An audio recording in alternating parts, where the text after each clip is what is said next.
Hello বন্ধুরা, আমি সৌরভ। আজ আমরা গভর্নর জেনারেল সিরিজ থেকে আরেকজন নতুন গভর্নরকে নিয়ে আলোচনা করব। তিনি হলেন লর্ড হেস্টিংস। চলো শুরু করা যাক। লর্ড হেস্টিংস, তার সময় 1822 সালে মহলবাড়ি ব্যবস্থা চালু হয়। চালু কে করেছিলেন? হল্ট ম্যাকঞ্জি। খুব ইম্পর্টেন্ট পরীক্ষার পয়েন্ট অফ ভিউতে, খাতায় নোট ডাউন করে নাও এই সমস্ত পয়েন্টগুলো। দেখো নেক্সট, 1822 সালে বেঙ্গল টেনেন্সি অ্যাক্ট পাস হয়। কার সময়? লর্ড হেস্টিংসের সময়। এটাও খুব ইম্পর্টেন্ট। 1822 সালে বেঙ্গল টেনেন্সি অ্যাক্ট। তাহলে কি কি দেখলাম? মহলবাড়ি ব্যবস্থা এবং বেঙ্গল টেনেন্সি অ্যাক্ট। ক্লিয়ার এই দুটো পয়েন্ট? নেক্সট দেখো, 1820 সালে রাতওয়ারি ব্যবস্থা চালু হয়। 1820 সালে রাতওয়ারি ব্যবস্থা চালু হয়। কোথায়? মাদ্রাজে। মাদ্রাজে চালু হয় রাতওয়ারি ব্যবস্থা। এবং কে চালু করেছিল? Thomas Munro.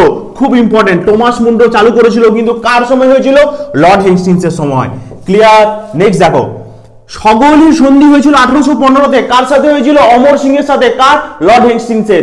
কত সালে হয়েছিল? 1815। এটাও খুব ইম্পর্টেন্ট। এই পয়েন্টগুলো প্রত্যেকটা পরীক্ষার পয়েন্ট অফ ভিউ থেকে ইম্পর্টেন্ট। তোমরা খাতায় লিখে নাও, মুখস্থ করে নাও এবং মেমোরাইজ করে নাও এবং বন্ধুদের মাঝে শেয়ার করো এই ধরনের নতুন নতুন ভিডিও দেখার জন্য। ক্লিয়ার? নেক্সট দেখো, পুনা চুক্তি। খুব ইম্পর্টেন্ট, বহুবার রিপিট হয়েছে। পুনা চুক্তি 1817। কে কাদের সাথে হয়েছিল? পেশোয়াদের সাথে হয়েছিল। পেশোয়াদের সাথে হয়েছিল পুনা চুক্তি। কার সময় হয়েছিল? লর্ড হেস্টিংসের সময়। আমরা যে চা খাই সেটা কার সময় হয়েছিল? লর্ড হেস্টিংসের সময়। কে করেছিলেন? Robert brooch. ক্লিয়ার? নেক্সট দেখো, 1823 সালে বাংলায় প্রথম কফি চাষ হয়। বাংলায় প্রথম কফি চাষ হয়। কার সময়? লর্ড হেস্টিংসের সময়। কে করেছিল? Lord Hastings. কার সময় হয়েছিল? 1823। কোথায় হয়েছিল? বাংলায়। কি? প্রথম কফি। তাহলে এই পয়েন্টগুলো তোমরা খাতায় খুব ভালোভাবে নোট ডাউন করে নাও।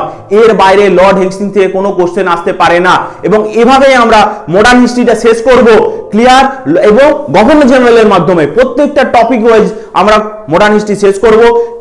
আর এইভাবে এইরকম ইম্পর্টেন্ট কিছু ভিডিও, কিছু সাজেস্টিভ ভিডিও পাওয়ার জন্য আমাদের চ্যানেলটা আজকেই সাবস্ক্রাইব করো, লাইক করো এবং বন্ধুদের মাঝে শেয়ার করো। চলো টাটা।